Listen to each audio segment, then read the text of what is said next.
One of DDAM's strongest features is its reporting capability. We look at the reports icon, we can see that reports are broken down into two sections: reports for DNS and reports for DHCP. Now in this section we're going to concentrate on the DNS reports. We can see that the system has defaulted to showing us the DNS queries by type report, which is a breakdown of DNS activity based on query type. Now we've got traffic generators running in the network, so the reports are going to be skewed slightly. But what we can see here is the majority of queries are for A records, and by looking at the different colours we can also see there's some MX records occurring here. Now if we hover over a particular point on the report, you'll see it gives us more information about the data point. So for instance, this is telling us that at 1509 3,325 queries were seen for that minute, and they were all A-type queries. Now this particular report is basically a consolidated report of all the nodes in the system. Now this is quite a unique feature of DDAM, because traditional methods of monitoring DNS servers normally involve monitoring them discretely. So you'd have separate graphs for each DNS server. But what DDAM is doing is actually taking the data for each of the nodes and then arithmetically adding them all together to provide you with a global overview of your DNS throughput for all of your DNS servers. Now you can get a breakdown of the individual nodes by selecting breakdown by node. And what the system will do then, it will actually show you the throughput for each node. So as we scroll down, some of the nodes aren't producing any data. But we can see here's Mars, which is our production DNS server. And you can see there's a nice distribution of different query types there. And then we've got Phobos, which is our secondary DNS server, but it's receiving traffic from a traffic generator. Now the graphs that are not producing any data, we can actually switch those off by using the select node option. So if we actually specify Phobos, Mars and DDAM, these are the three DNS servers that are producing data. So DDAM IB is an infoblox box, again, which is receiving traffic from a traffic generator. Mars is our production DNS server, so this is actually real-world DNS traffic. And Phobos is our secondary DNS server, which is also being targeted by a traffic generator. Now I can change the period of time that the graph is displaying data for by using the select period option. So I can go back to the previous hour, for instance, and look at the traffic from 2 o'clock onwards. Now there's various different periods I can select, so I can go back to yesterday, for instance, and get an hourly breakdown. Okay, so this Mars, the traffic profile corresponds with the working day, obviously, is what you'd expect. And we can go back even to like weekly, and if we go weekly, we still get an hourly resolution on the data. Let's scroll down to find Mars. There we go. Oh, that's DDAM IB. Yeah, there's Mars there. So you can see it's quite flexible, and over time you'll end up with a yearly with a breakdown, a monthly breakdown by year. Now we can also look at just a general query rate. So rather than breaking down the queries by query type, we just get a basic throughput. And again, this is consolidated, so this is across all nodes, and we can do the usual thing of breakdown by node and selecting nodes.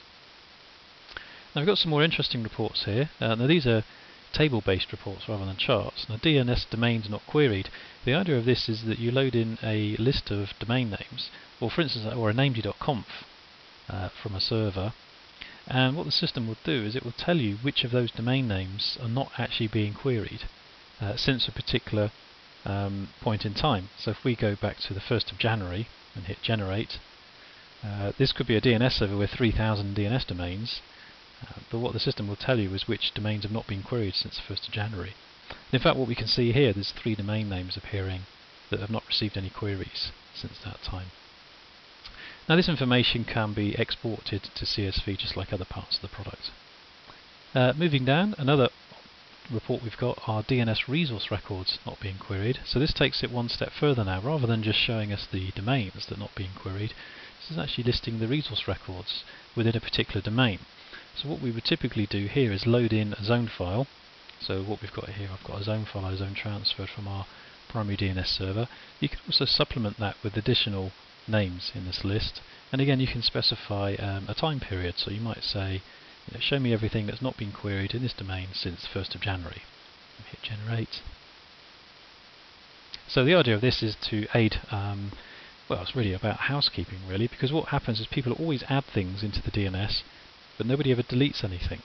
There's just too much risk associated with deleting entries. So what this will do is actually identify those records that are not actually receiving any queries and could potentially be candidates for removal from the DNS. And we can see here the system's actually found 136 entries in our zone file that have not received any queries since the 1st of January. Moving on, top DNS clients.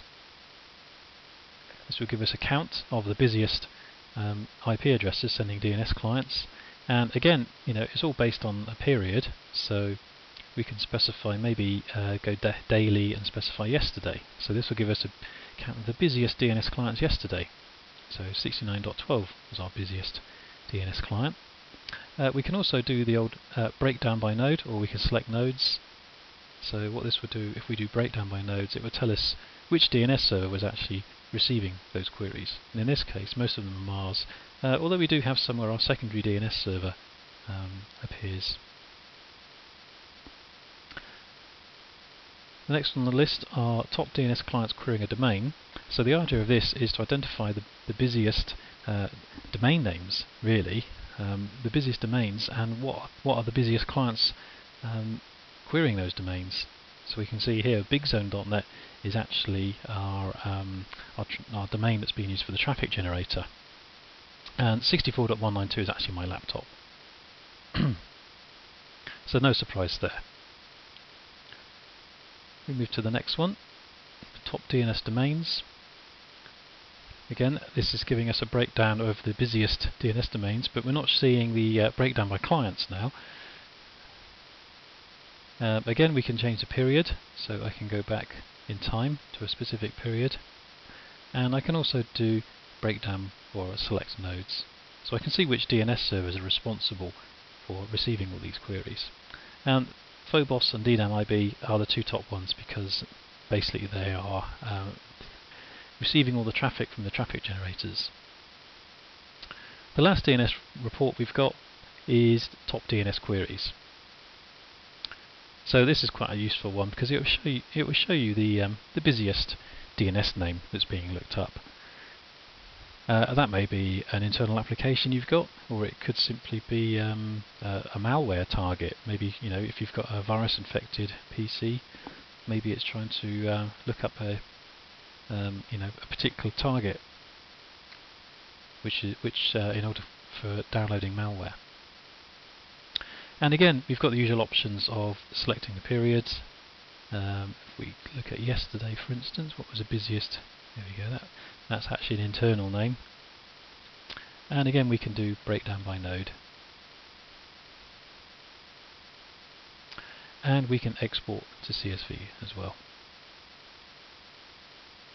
Let's just load that into Excel. There we go.